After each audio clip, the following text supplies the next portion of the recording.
Welcome into Fighting Words on CSNPhilly.com. I'm Ricky Batalico, along with Ben Davis. Ben, number 3 hitter out, and Chase Utley, number 4 hitter out, Ryan Howard. How do you start up the meaty part of the lineup? Well, this is how I start the lineup, just for the simple fact that I think they need the top run producers at the top. I'm going to go with Juan Pierre at the top. I'm going to go with Placido Polanco in the 2-hole. The guy can shoot the ball to right field better than anybody in the league. Jimmy Rollins, I like his swagger. He still brings a lot to the plate. I like Hunter Pence in the 4-hole. I like Shane Victorino following up Hunter Pence due to the fact that he's a switch hitter. You try and pitch around Hunter Pence, maybe bring in a righty. You have that solidified switch hitter and Shane Victorino behind him, and he's a great RBI guy. And then behind him, depending on right or lefty, but I like John Mayberry in that slot or Ty Wigington. I like Freddie Galvis in the 7-hole for the simple fact that he's a younger kid. Maybe he's not so accustomed to hitting in that 8-hole. And if you're not accustomed to hitting the 8-hole in the National League, sometimes you have the tendency to forget that the pitcher's behind you, and you end up swinging a lot of bad pitches in the dirt. You know what? There's a couple ways we disagree a little bit with Jimmy Rollins in the 2 and 3 spot with Polanco and Rollins. This is so interchangeable that it's absolutely ridiculous with the Phillies right now. They have all this speed in Pierre, Victorino, and Jimmy Rollins that they can put all over the lineup.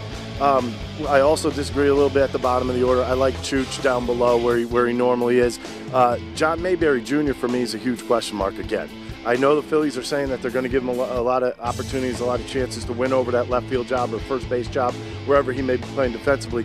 But he's got to show some power, am I right? He does, and I know you don't put a lot of stock in spring training numbers, neither do I, but he really didn't show a whole lot in spring training. But he did show a lot last year, and he was consistent in doing what he did. He came out with some big hits, some timely hits for the Phillies, and got him a lot of victories last year. So I think maybe, he kind of warranted that last year, and I think if he can get him into that situation where he does see some at-bats, he will produce some runs. Well, the thing about Mayberry, I think spring training had to mean something to him. I know I don't, like I always say, I don't believe in spring training. I can't stand the numbers. I was never any good in it. I look at this whole situation as there are certain guys that you want to perform. Freddie Galvis, for example.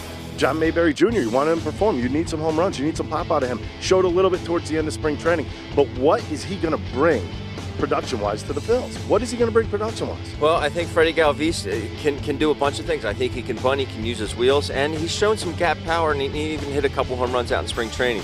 John Mayberry's going to have to hit the ball out of the ballpark, and this is not a better park in the whole league to do it than this one. But the thing is, we don't put a lot of stock in what happens in spring training, but mentally, it plays a big part is how do you start the season. You think to yourself, well, I struggled in spring training where numbers really didn't mean anything. Now I'm going to a season where numbers mean a whole lot, and if you have a bad mental image of yourself, you're not going to produce.